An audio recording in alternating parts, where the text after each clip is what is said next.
Hi, I'm Ann. Welcome to or welcome back to my channel. It has been a hot minute since I've talked to you guys. Today I'm going to be talking about Preptober because it is currently the second week of Preptober and I am in full swing of planning my novel. And as you may tell by my costume I have on now, it is going to be set in the Middle Ages. This week I wanted to talk about how I am doing things to get me in the mood for writing. And these are things that both work for Preptober when I'm initially planning my novel, as well as for NaNoWriMo when I'm physically writing my story. Now, everything I will be talking about, of course, will be in reference to my story I'm writing currently. So when I give you examples of things I will be doing to get me in the mood, it is a little bit hinged on the specific book you're writing. So you may find different things working for you that I haven't done because I'm writing a very specific story. So keep in mind, I'm writing a high medieval fantasy,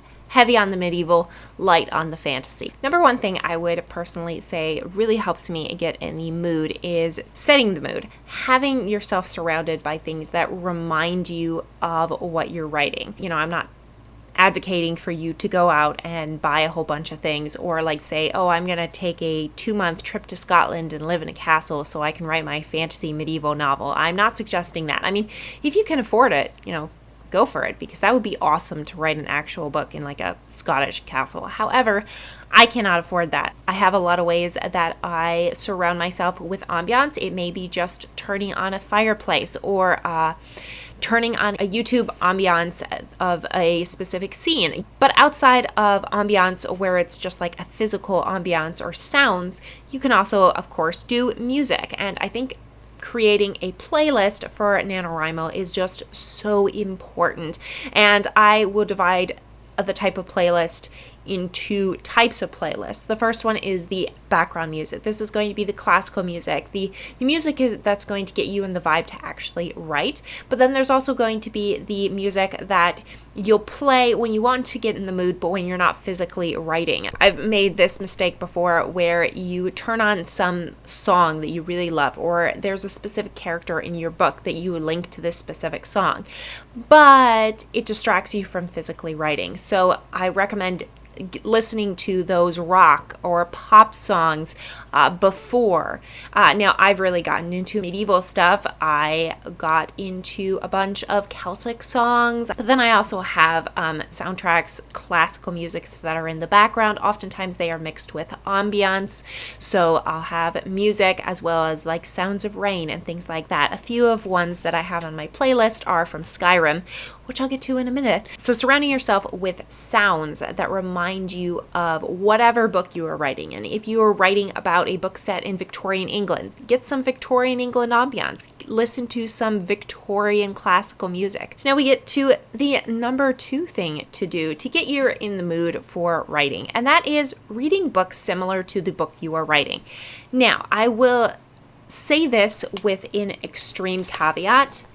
Do not read a book that you know will like inspire you to write that way that the book is written. You don't want to read a whole bunch of medieval fantasy and kind of pick what you like out of those books and put it into your own book unless you change it enough. Like, you don't want to be super inspired by what other authors have created. So I personally prefer reading classics and reading history books. Those are the two that I really like about the medieval era. A few that I'm currently reading are, I'm reading The Divine Comedy by Dante. I'm currently in hell. I'm reading Sir Gawain and the Green Knight. So a lot of Arthurian myths and legends. Legends are a great way to get into like writing medieval fantasy.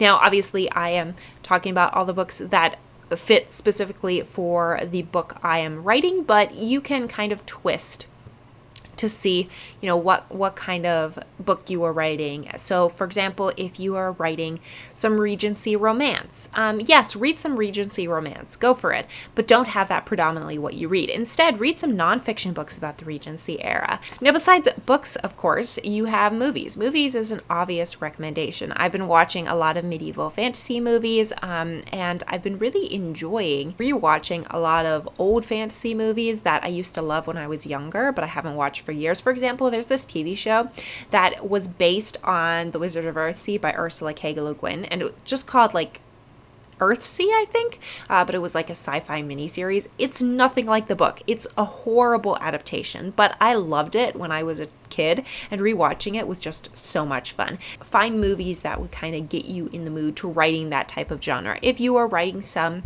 sci-fi, watch some sci-fi. Another thing that I really like to do, and I know not every writer will want to do this, is video games. I find video games in many ways a movie that you are in control of, and I would not recommend a heavy plot driven game, but for me, I've really got into playing Skyrim recently, and it's great because most of it is just like you wandering around and doing side quests, which is amazing because I get so many ideas. I always have my notebook next to me on the couch, so if I get an inspiration in the middle of playing Skyrim, I can just pause the game and quick write it down for my book. I find video games, especially those types of video games, to be almost a combination between a movie and watching an Ambiance. Now, most of the things I have been talking about are not active things. Most of them are much more sedentary things.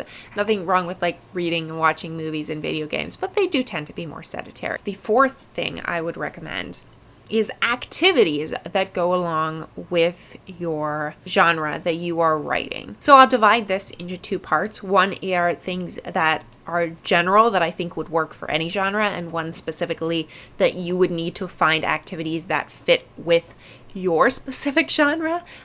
So for example, things that fit with your specific genre.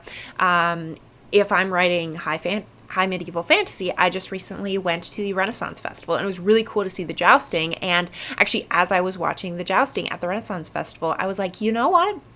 I really want to include like a competition or a jousting scene or something like that in my novel. I was really excited by that idea. And I am also active, or I should say my husband is active. I just go and watch in this thing called Ampgard. Basically, it's where people get together at like local parks and they hit each other with foam swords. So it's kind of like medieval battle, but not as dangerous because there's specific rules that, you cover your weapon with foam, so it's safer. And my husband's been really getting into it, and I love going there, and I'll walk around with Loki, and I would just think about my book. And it's great because, again, it's really inspiring. And while I'm there, I will walk, which falls into, I would say, the category that would generally work for every genre. I think walking outside is just so inspiring when it comes to writing. If you are really struggling to get in the mood to write, I would highly recommend just go for a walk. Just do something active, even if it's just like some yoga. It's a way to like get you more out of that mood of I need to write, I need to figure this out, and instead just like let your mind wander. And so many problems that I have had when it comes to writing have been solved just by walking outside, just taking a short walk in nature. Not only is the fresh air great for you because you're probably confined inside staring at a computer screen when you're writing your book, but also it tends to be kind of mindless walking. So it lets your brain start thinking about your story.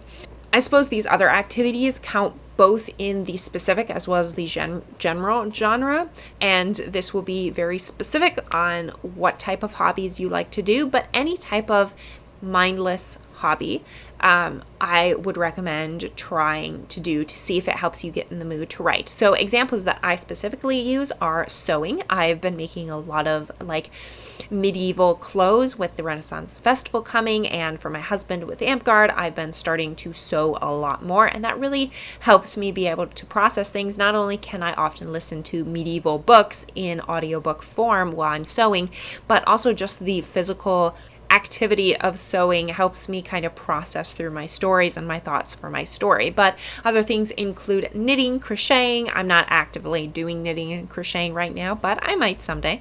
And I'm currently doing cross stitch, which is basically pour embroidery.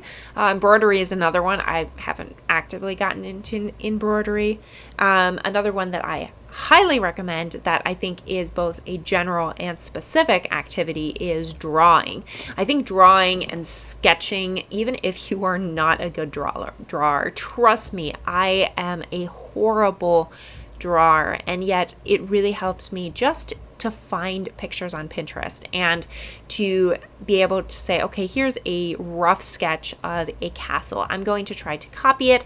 And just the process of like drawing it, it's very mindless again. And so you kind of get in the zone of like thinking about your story, and you can write out rough sketches of like maps and places where your characters are going to go, your characters' faces, things like that, and kind of just process through your thoughts. I find that really helps me get in the mood to write.